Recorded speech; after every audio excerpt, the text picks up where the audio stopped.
mga digma. So another day, another vlog.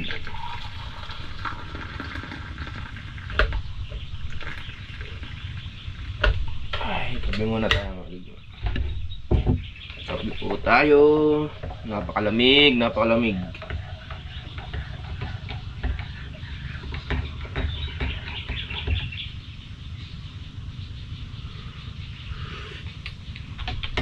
Sarap.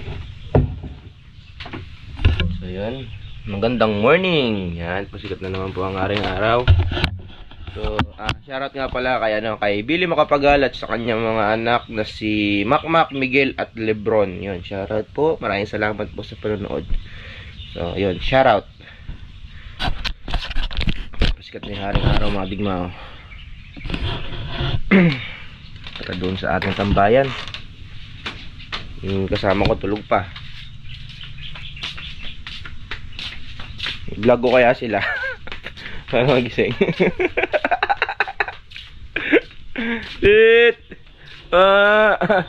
Good morning na.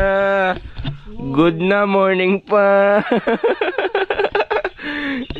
Sinikatan na kayo ng araw. Pangit yan, nasisikatan ng araw sa higaan. Hindi ka nasikatan ng araw. Tawag doon.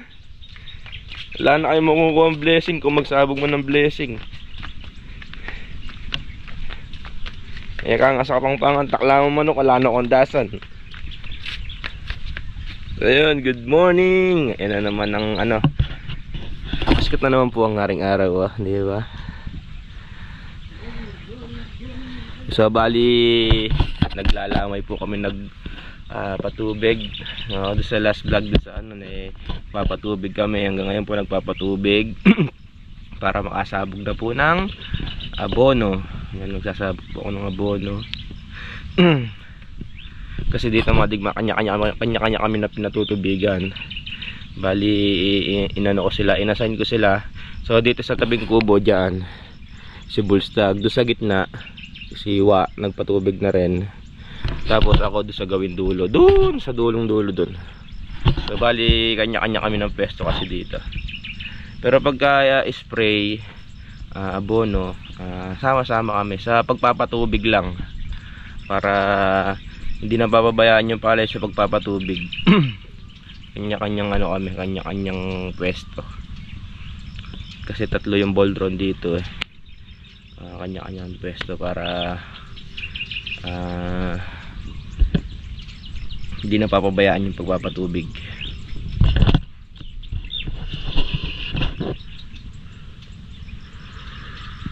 Rinjing suwa.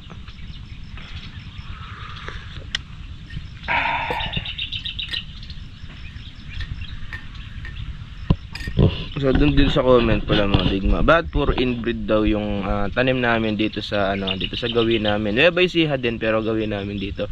Sa iba po kasi puro tanim, hybrid po yung tanim nila. So ganun rin po kasi kami po dito sa gawin namin is nagtitipid po. Kasi po napakamahal po ng tawag doon, binhi po ng hybrid. Tapos mag-uupo ka po per hektarya is 8,000 po yung tanim per hektarya. Kung 2 hectares yun, magbabayad ka ng 16,000. Pero pa po yung binhi nun, kaya magastos. Tapos kung minsan kasi yung hybrid sumusulong lang sulong lang siya ng 30 to 50 kaban lang yung ang inaano niya, ang kanyang inaangat sa anin ng inbreed, ganun. Pinakamataas na siguro yung 50, pero kalimitan is 30 lang.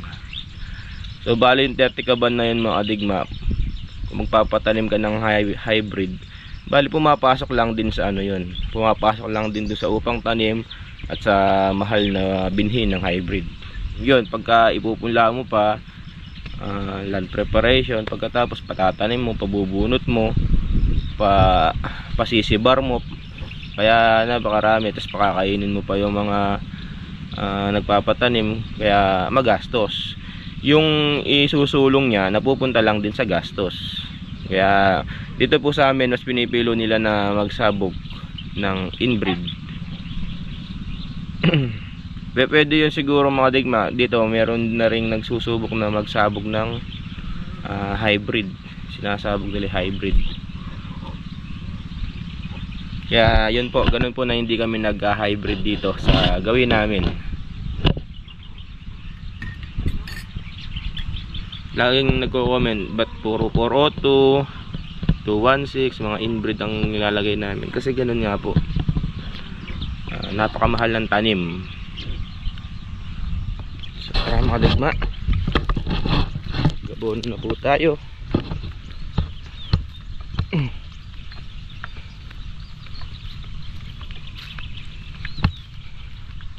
Start na ating araw.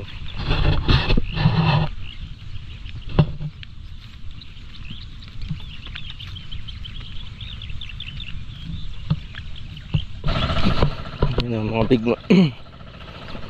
Puno na.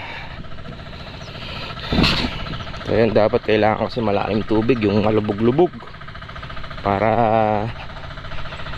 mamatay po yung damo. Pagka sinabugan naman ng patabayan, di na po kakain yung suso. Kaya ganyan kami magpatubig. Puno kung puno.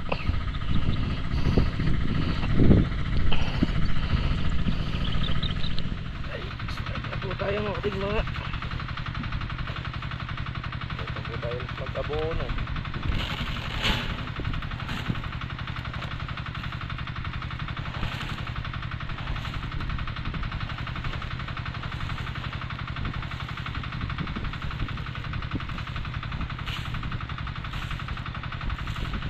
Maba ko lang. Oh, kabog ka.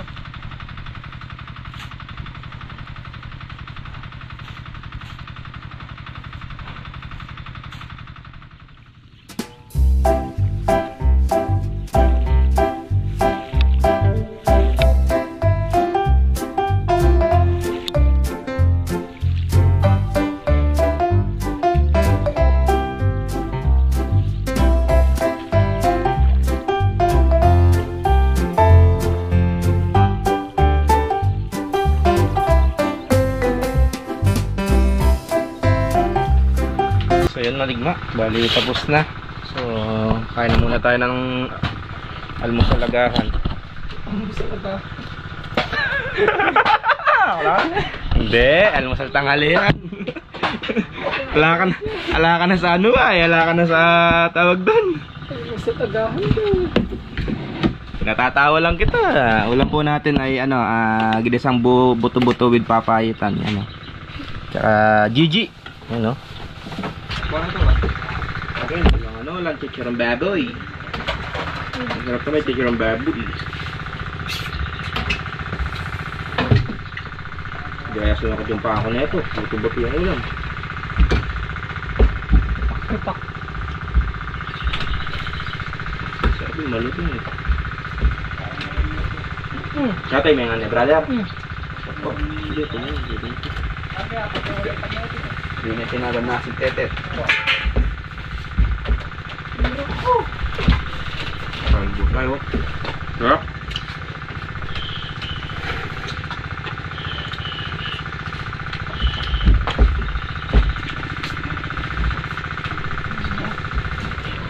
So yun mga digma, back to work. So bali nagpapatubig na rin kami dito sa ano, sa pinag-anihan ng ano,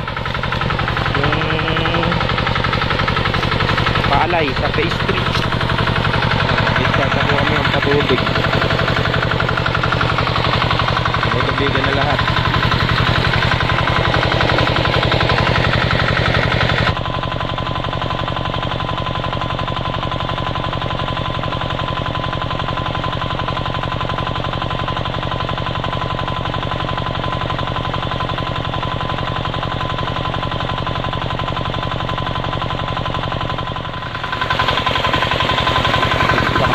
Dito.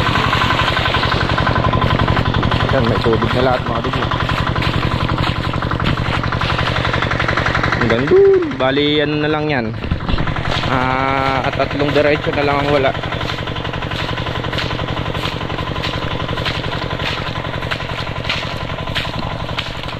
Sabay-sabay yung trabaho.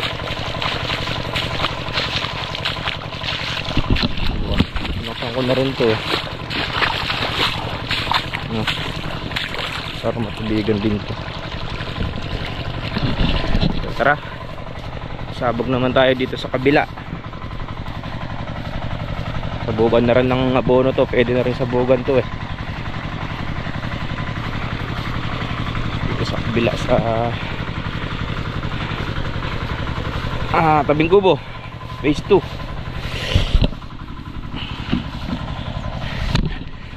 Ay, daming trabaho. Sabay-sabay.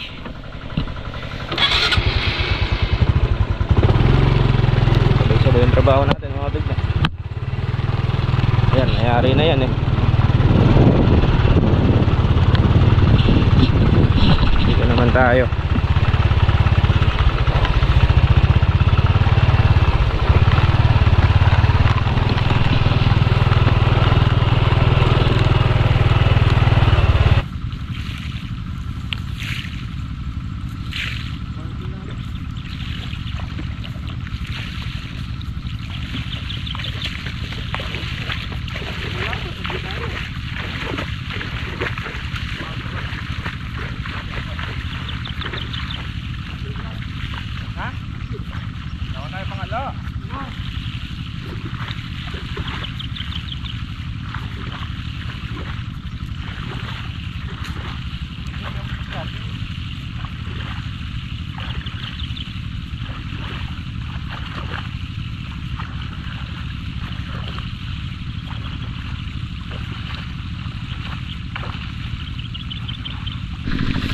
Ayan mga digma, tapos na naman po.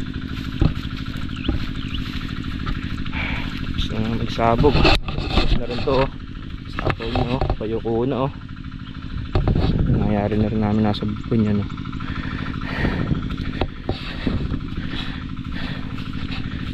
Kargahin lang natin yung ano, yung makina dito.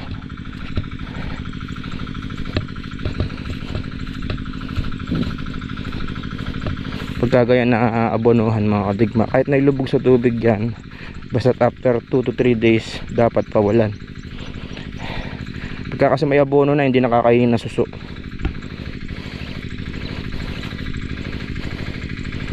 No. Yeah, kahit na lubog yan, pagitan ng ano yan, sa 2 araw ay hanggang 3, ano na yan, patutuyuan na.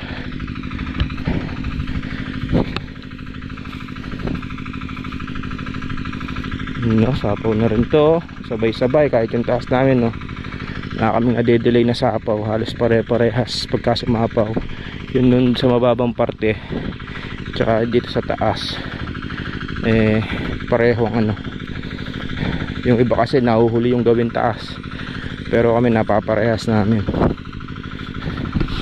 Yun ako pala naman ng ano, sapaw.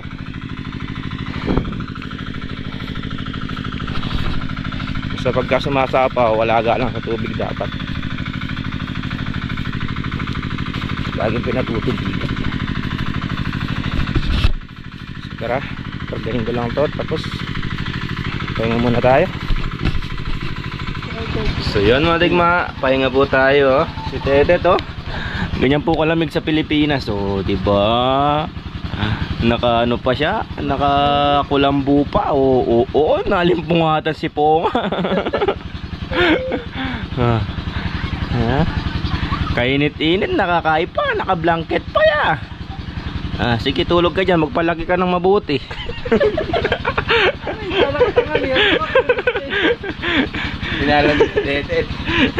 Pahinga kayo mga digma. Tara mga digma, balik po tayo sa trabaho. Bali, bunuhin ko na rin to. Ito na lang natitira, yung tabing kubo. 2, pati yun. So bunuhin na natin yun.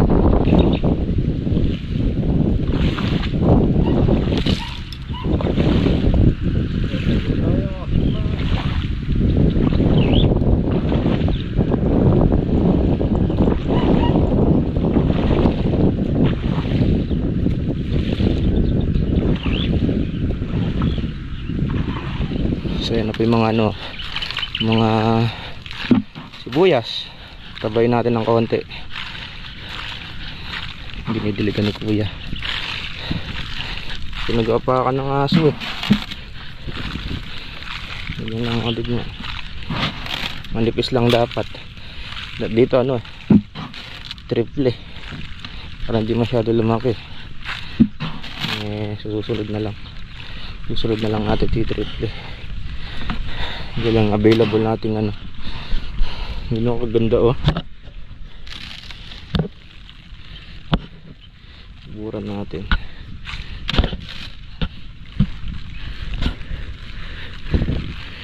May bunga na no brother. Gaholen na no. Ngayon mga digma hindi pa masyadong halata. Pero ano na yan? Meron na yan. Ayun o. Meron na pala brother. Ito o. Ayun o. Start na sila. Napaka lang ng mga aso. Mabakuran yung brother.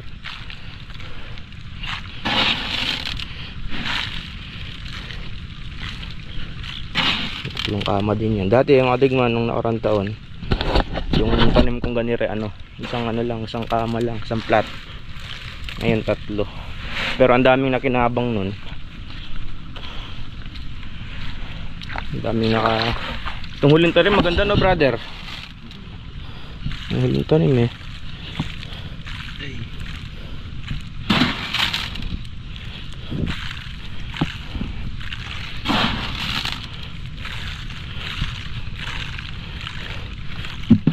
Pagka mahigpit, pag mo ano yun, kuha kang gulo, bubunot sila tulad nyan no. Yung paragis na yan, kailangan yan ano, gulo kaya kutsilyo, tulin yung ugat.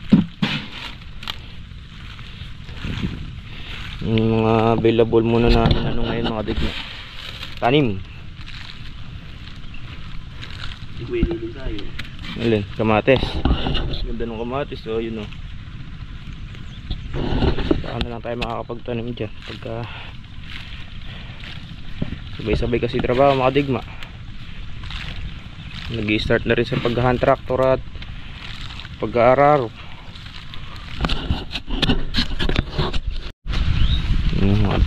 Iwan ni kuya yung ay yung puso.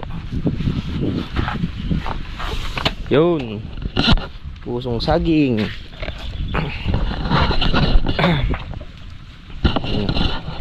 Okay lang, pwede na yan. Sinigang na hokay. Ay, digma. Nangyari na naman po ang buong maghapon. So yun, shoutout sa mga solid ko digma. Yun, maraming salamat po sa walang sawang suporta. Yun, at panonood. Kahit medyo madalang lang ang upload dahil dito nga tayo natutulog. Sa bukid tayo natutulog. Kaya yun, pasensya po, diba? Hindi tayo nakakapag daily vlog, daily upload. So yan mga digma, hanggang dito na lang to. So see you sa next vlog and ciao, merci.